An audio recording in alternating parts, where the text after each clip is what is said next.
I'm Terry, and I love New York, and I love to get around by subways. But you just never know where I might turn up or what I'm going to be doing next. So, come join me on my adventures as I make my way around New York and find some great underground, above ground, and even secret things to enjoy about this amazing city. So come join me on my adventures for anyone. Good afternoon. We're going back to Rockefeller Center today, but we're not going under the rock. We're going to the top of the rock. This is one of New York City's most famous buildings. It sits at the head of the Rockefeller Building complex. Back in 1931, with the Depression going on, John D. Rockefeller decided that what the world needed was work and something to look forward to, and Rockefeller Center and its multiple buildings was born. It is now the home of NBC Studios. It is the home of the world-famous Rainbow Room. It belongs to Comcast, as you can see by the letters on the side of the building, and it is right up here at Rockefeller Center Plaza. You can take the orange lines up there after the shuttle from the train station. And for just a general admission of $42, you can head up through all of the hype, all of the pageantry, all of the Art Deco building to the top of the rock. And why would you do that? Well, that's an interesting question, because it's one of the most famous Art Deco buildings in the world, I suppose. It has 3 decks.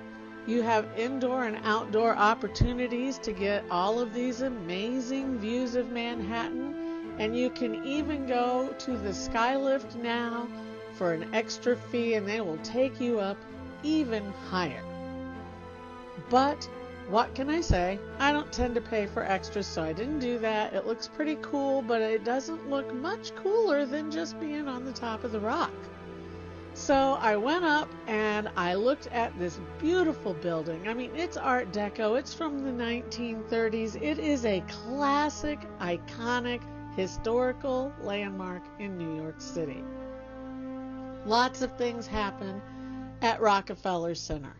You have multiple buildings there. Like I said, you have the studios, you have the Rainbow Room. Up here on the top of the rock, you have the Weather Room and Cafe sitting up there. You can get a drink, you can get a snack, you can hang out for a while. It's a great place with a great view to get something to eat or drink.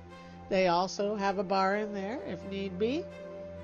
But I came for the views. I love the views. I love the tall buildings in New York. I'm just about finished visiting them all, and then I'm going to be doing a little video comparing the experiences in all these tall buildings. Now, I did love the top of the rock, but I love all tall buildings. As I was saying in a recent video about security, whenever you go to a tall building, you're going to go and you're going to go where you're told, and you're going to do what you're supposed to do. You're guided around. There is security. There is safety. There are windows. There are shields so that you can't fall off the building. There's a lot going on there. But Rockefeller Center does it up right. They have a real show everywhere you go, from level to level. And you just can see the 360 views out over the city. That one's of Central Park. You can see up north there. You can see all the way up into the Hellgate Strait. It is a really, really beautiful view from up there. But, you know, if you don't like heights, honestly, these buildings are all for you. They have it so that nothing can happen to you. You can get up there, you can get your view without worrying about it. And that's kind of a great thing. But here at Rockefeller Center, we've got 3 levels. Count them 3.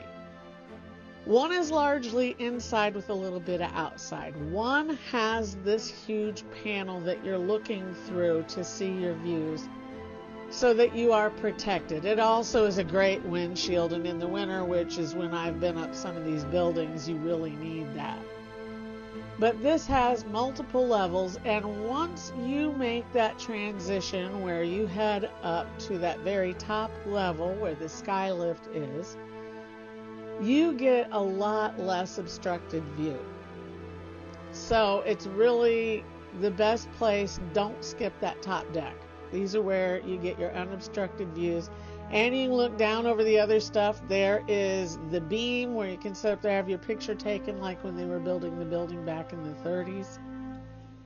So, even off one end of the building there, you're still going to have some panels. But you get unobstructed views in a lot of places up there if you go up to that top deck. And of course, there is the lounge down below as well that goes with the weather room there. So it's a really interesting experience. Like I said, you get the 360 views. Now you're looking out over the Hudson and you're looking out over the south end of the city. You could see the World Trade Center. You could see the Empire State Building down there. Up here we have Billionaires Row and then Central Park. It's just a beautiful, beautiful spot. But when you're done, you head down. This has been the experience since 2005 when they reopened after closing in 1986 to refurbish the whole thing. So you're getting kind of the new experience. So enjoy. It's an average price of $42 to go up there. It's right up here at Rockefeller Center. The orange lines go up there. You can take them up there and right back to the shuttle to the train station.